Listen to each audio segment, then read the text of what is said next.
अस्सलाम वालेकुम, आप देख रहे हैं GNN। मैं हूं ज़ैनुल हसन और मैं हूं इकरार रियाज। बुलेटिन में हमारा साथ देंगी सादिया सरवर भी। हेडलाइंस आप जान चुके, आपको बताएंगे अब कि भारत की हठधर्मी के बाद चैंपियंस ट्रॉफी के शेड्यूल के ऐलान में मजीद ताखीर का इम्कान है। PCB हाइब्रिड मॉडल तस्लीम न करने के मौक़िफ़ पर कायम व दायम है। ज़राए के मुताबिक मौजूदा सूरत हाल में शेड्यूल का ऐलान आइंदा 24 घंटे में मुश्किल है। स्टेक होल्डर्स ने लचक दिखाई तो शेड्यूल का ऐलान 1 से 2 रोज में हो सकता है। ब्रॉडकास्टर्स और commercial partners Pak Bharat match के बगैर शेड्यूल तस्लीम करने पर कायम है और ब्रॉडकास्टर्स ने पाक भारत मैच न होने पर कानूनी चाराजोई का भी बता दिया है। ICC जे शंकर के जिम्मेदारियां संभालने से ही शेड्यूल जारी करने का ख्वाहिशमंद है। भारतीय मीडिया ने यह दावा किया था कि भारतीय क्रिकेट बोर्ड ने ICC को हाइब्रिड मॉडल पर राजी कर लिया है। दीगर बोर्ड से भी बातचीत कर ली गई है। आगे बढ़ते आपको बताएं कि वफाकी एपेक्स कमेटी ने बलूचिस्तान में दहशतगर्दी के खात्मे के लिए मुनज़्ज़म ऑपरेशन की मंजूरी दे दी है।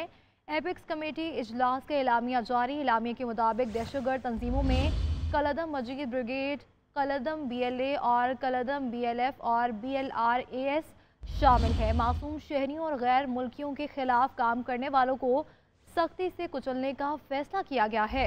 वज़ीर-ए-आज़म शहबाज शरीफ ने कमेटी के इजलास से खिताब में कहा कि सबसे पहले दहशतगर्दी का सर कुचला जाएगा और इसके बाद मैं कोई दूसरा काम करूंगा। कहा कि मेरे और आर्मी चीफ के पास दहशतगर्दी का सर कुचलने के सिवा कोई और चॉइस नहीं। सबसे पहले दहशतगर्दी का सर कुचलना होगा, इसके अलावा कोई दूसरा रास्ता नहीं। वज़ीर-ए-आज़म शहबाज शरीफ ने वाज़ेह कर दिया। नेशनल एक्शन प्लान की वफाकी एपेक्स कमेटी का इजलास वज़ीर-ए-आज़म शहबाज शरीफ की सदारत में हुआ। अहम मीटिंग में बलोचिस्तान में इंसदाद दहशतगर्दी के लिए मुनज़्ज़म ऑपरेशन की मंजूरी की गई। वज़ीर-ए-आज़म ने इजलास से खिताब करते हुए दो टोक अल्फाज में कहा, सबसे पहले दहशतगर्दी का सर कुचलना होगा, इसके बाद कोई दूसरा काम होगा। बतौर वज़ीर-ए-आज़म उनके और बतौर army chief general Syed Asim Munir के पास दहशतगर्दी का सर कुचलने के सिवा कोई और चॉइस नहीं है। मेरे लिए बतौर इस मुल्क के सरबराह के, आपके लिए बतौर फौज के सरबराह के, हमारे पास तो कोई चॉइस नहीं है कि सबसे पहले इसका कुचल दें। उसके बाद इट्स अबाउट इकोनॉमी, उसके बाद it's about production, employment and prosperity. Number 1 is दहशतगर्दी का खात्मा, नंबर 2 दहशतगर्दी का खात्मा, नंबर 3 दहशतगर्दी का खात्मा। वफाकी एपेक्स कमेटी के ऐलामी में कहा गया कि इजलास का एजेंडा इंसदाद दहशतगर्दी मुहिम की तजदीद था। कमेटी ने बलोचिस्तान में दहशतगर्द तंजीमों के खिलाफ जामे फौजी ऑपरेशन की मंजूरी दी और इन दहशतगर्द तंजीमों में कलदम मजीद ब्रिगेड, कलदम BLA, कलदम BLF और BRAS शामिल है। ये दहशतगर्द तंजीमें मुल्क की इक्तिसादी तरक्की को नाकाम बनाने के लिए शहरियों गैर मुल्कियों को निशाना बना रही है। ये सब दुश्मन कुव्वतों की इमारत पर हो रहा है। ऐलामिया के मुताबिक army chief general Asim Munir ने कौमी सलामती को दरपेश खतरात से निपटने के लिए गैर मुतज़लज़ल अज़्म का इआदा किया। पाकिस्तान की सिक्योरिटी में जो रुकावट बनेगा और हमें काम से रोकेगा, उसके नताइज उसको भुगतना होंगे। Army chief general Syed Asim Munir की जानिब से दो टोक पैगाम दे दिया गया है। एपेक्स कमेटी इजलास से खिताब में कहा कि आईन पाकिस्तान सब पर मुकद्दम है। आइन हम पर पाकिस्तान की अंदरूनी और बैरूनी सिक्योरिटी की जिम्मेदारी आयद करता है। दहशतगर्दी की जंग में हर पाकिस्तानी सिपाही है, कोई यूनिफॉर्म में है और कोई यूनिफॉर्म के बगैर। हम सब ने मिलकर दहशतगर्दी के नासूर से लड़ना है। पाक आर्मी और सिक्योरिटी इदारे गवर्नेंस में मौजूद खामियों को अपने सिपाहियों की कुर्बानी देकर पूरा कर रहे हैं। पाकिस्तान तहरीक इंसाफ ने तहाल एहतजाज की इजाज़त नहीं ली। इस्लामाबाद इंतजामिया को एहतजाज, धरने, जलसे या इज्तिमा के लिए कोई भी दरख्वास्त जमा नहीं कराई गई। उधर वज़ारत दाखिला का सख्त इक़दाम का फैसला। अमन व अमान का मसला पैदा करने वालों के खिलाफ सख्त कानूनी कार्रवाई का फैसला किया गया। दारुल हुकूमत में 2 माह के लिए दफ़ा 144 का निफाज। शरपसंदों के पासपोर्ट, शनाख्ती कार्ड मनसूख और सिम ब्लॉक करने का फैसला ज़ेर गौर। पंजाब पुलिस ने सूबे भर से 10,700 की नफरी स्टैंड बाई कर दी। 24 नवंबर के एहतजाज से निमटने के लिए कमर कस ली। इस्लामाबाद इंतजामिया और पंजाब पुलिस ने अमन अमान की सूरत हाल खराब करने वालों के खिलाफ सख्त एक्शन का फैसला कर लिया। डिप्टी कमिश्नर इस्लामाबाद ने वफाकी हुकूमत में 24 नवंबर को PTI के एहतजाज के हवाले से 2 माह के लिए दफ़ा 144 नाफिज कर दी है। मुतल्लिका सिक्योरिटी इदारों को मुकम्मल तैयारी का हुक्म दिया गया है। शरपसंदी में मुलविस अफराद के खिलाफ सख्त तरीन कानूनी कार्रवाई का फैसला कर लिया गया है। जुड़वां शहरों में भारी नफरी तैनात करने का हुक्म दिया गया है। इस्लामाबाद समेत दीगर शहरों में अफगान महाजरीन कैंपों की जियो फेंसिंग का अमल शुरू कर दिया गया है। एहतजाज के दौरान शरपसंदी करने वाले तालिब इल्मों की तालीमी असनाद और दाखिले मनसूख करने के फैसले पे भी गौर किया जा रहा है। शरपसंद अफराद के पासपोर्ट, शनाख्ती कार्ड मनसूख और सिम ब्लॉक करने का फैसला भी हो सकता है। इधर पंजाब पुलिस की PTI के एहतजाज के सिलसिले में तैयारियां जारी हैं। सुबह भर से 10,700 की नफरी स्टैंड बाई कर दी गई। PHP से 3500, PC से 3000 की नफरी पहले से मौजूद है। SPU से 1000, ट्रेनिंग डायरेक्टरेट से 1200 एहलकार स्टैंड बाई कर दिए गए हैं। गुजरांवाला और सरगोदा रीजन के अलावा शेखुपुरा, ननकाना साहिब, भावलनगर, भावलपुर, मुजफ्फरगढ़ और उकाड़ा से भी पुलिस एहलकारों को स्टैंड बाई रखा गया है। रहनुमा तहरीक इंसाफ शेख वकास अकरम का कहना है कि जो एहतजाज की तारीख दी इस पर निकलेंगे। इनकी तैयारियां बता रही हैं कि टांगे कांप रही हैं। उन्होंने कहा कि अभी से रास्ते और ट्रांसपोर्ट बंद की जा रही हैं। हुकूमत अभी से बौखलाहट का शिकार हो चुकी है। हेड्स, डिस्ट्रिक्ट हेड्स, नीचे यूनियन काउंसिल की सतह तक लोगों से मीटिंग्स होकर उनको उनके अहदाफ दे दिए गए हैं। लॉजिस्टिक्स के हवाले से लोग कर रहे हैं। जहाँ पे ट्रांसपोर्ट्स बंद की जा रही हैं वहाँ पे उसके मुतबादिल मामलात जो हैं वो किए जा रहे हैं। जहाँ जहाँ हमें पता है कि रास्ते बंद किए जाएंगे, उनकी डिवर्शंस क्या होंगी, उनको खोलना कैसे है, क्या करना है, तो वो सारी तैयारियाँ जो है वो ज़िम्मे लगा दी गई हैं और लोग बड़े जोशो खरोश से, ज़ोर से और शोर से वो अपने इस आइनी हक़ को, इस पुरअमन एहतजाज को, इस पुरअमन मार्च को कामयाब करने पे तुले हुए हैं। जो कानून के तहत वज़ीर आला का राइट है कि जब वो मूव करता है, जो चीज़ उसके साथ जानी है वो तो जाएगी, बाय प्रोटोकॉल वो उसके साथ जाएगी, उस पर किसी को एतराज़ नहीं होना चाहिए। जिसने जाके कोई कानूनी कार्रवाई करनी जाके कर लें। इसके अलावा जो मशीनरी है वो प्राइवेट ही होती है और वो पैसों के ऊपर आती है और इस दफ़ा प्राइवेट ही होगी।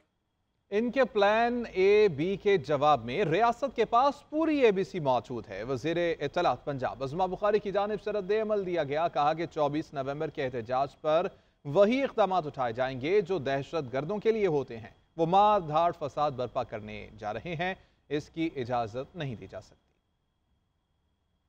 हर MPA MNA को 2-2 और 4-4 लाख रुपया दिया जा रहा है। कैसे भाई, कहाँ से, कौन से कानून के तहत? और ये 2 लाख 4 लाख ही MPA MNA को आप फसाद बर्पा करने के लिए जो है वो आप दे रहे हैं और इसके ऊपर कोई बंदा पूछने के लिए, देखने के लिए, करनी शायद उसके लिए तैयार नहीं है। वही इक़दाम उठाएंगे जी जो दहशतगर्दों के जो है वो साथ किए जाते हैं, क्योंकि उन्होंने अपना बड़ा क्लियर बता दिया है। वो मरने मारने के लिए आ रहे हैं, वो जहाद, सियासत, रियासत के खिलाफ जहाद करने के लिए आ रहे हैं, वो जो है वो फसाद करने के लिए आ रहे हैं, वो हमारा जो कैपिटल है उसको सीज करने के लिए आ रहे हैं।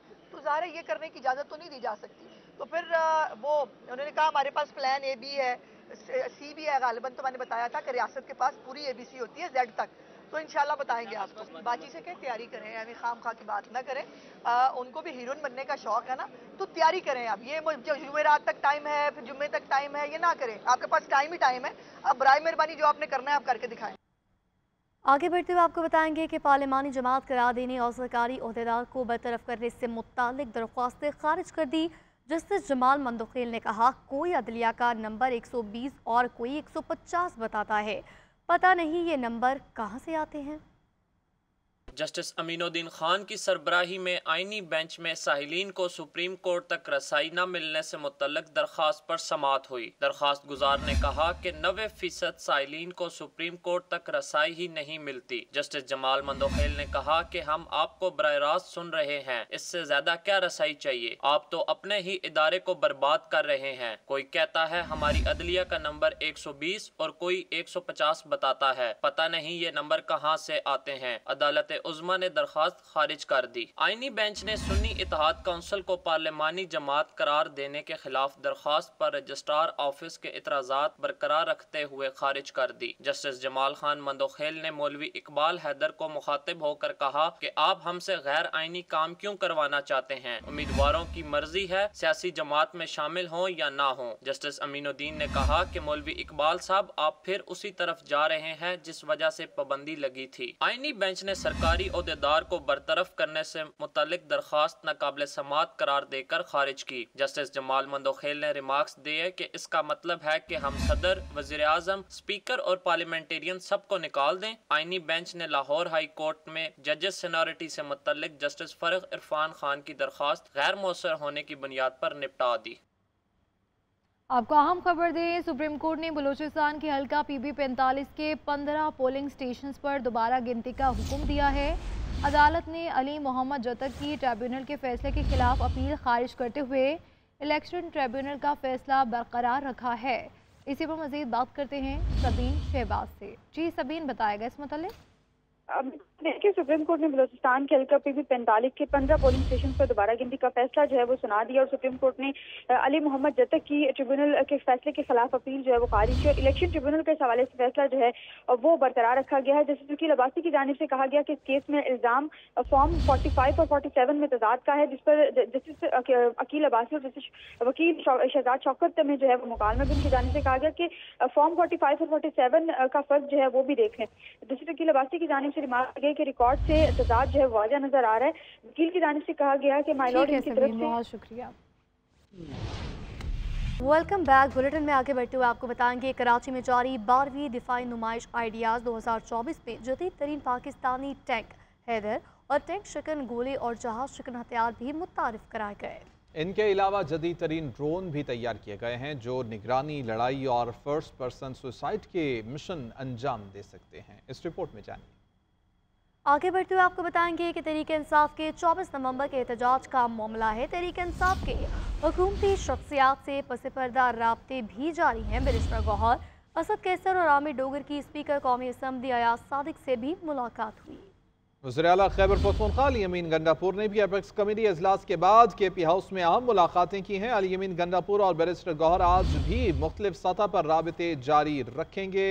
इसी हवाले से तफसीलात हासिल करेंगे। आतिफ भट्ट हमारे साथ मौजूद हैं। आतिफ भट्ट, बताइएगा, राबते जारी हैं पसे पर्दा, क्या इसमें बातचीत हो रही है?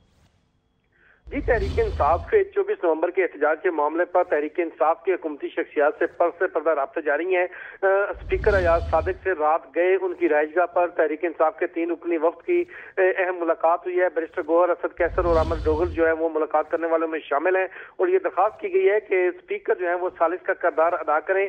तहरीक इंसाफ की जानब से तहरीक इंसाफ 24 नवंबर के एहतजाज से कबल मुज़ाकरात के तमाम ऑप्शन इस्तेमाल करना चाहती है। तहरीक इंसाफ ने मुज़ाकरात के लिए आला सतह की पार्लिमानी कमेटी की भी तजवीज़ दी। हुकूमती ज़राए के मुताबिक आप पहले अपनी क़यादत से इजाजत ले लें और उसके बाद पार्लियामेंट के फोरम पर जो है वो बातचीत के लिए तैयार है। वज़ीर आला खैबर पख्तूनख्वा ने अपेक्स कमेटी इजलास के बाद KP हाउस में अहम मुलाकातें की हैं। पार्टी के सीनियर रहनुमाओं को अपेक्स कमेटी के फैसलों से मुतल्लिक आगाह किया गया है। एहतजाज और एस्टेब्लिशमेंट से मुज़ाकरात बारे भी एतमाद में लिया। अली अमीन गंडापुर और बैरिस्टर गौहर जो है आज भी मुख्तलिफ सतह पर रवाबत जो है वो जारी रखेंगे। फिर दोनों रहनुमा जो है वो बानी तहरीक इंसाफ से मुलाकात करके इन मुज़ाकरात बारे या राब्तों बारे बानी तहरीक इंसाफ को आगाह करेंगे। ठीक है, बहुत शुक्रिया आतिफ भट्ट।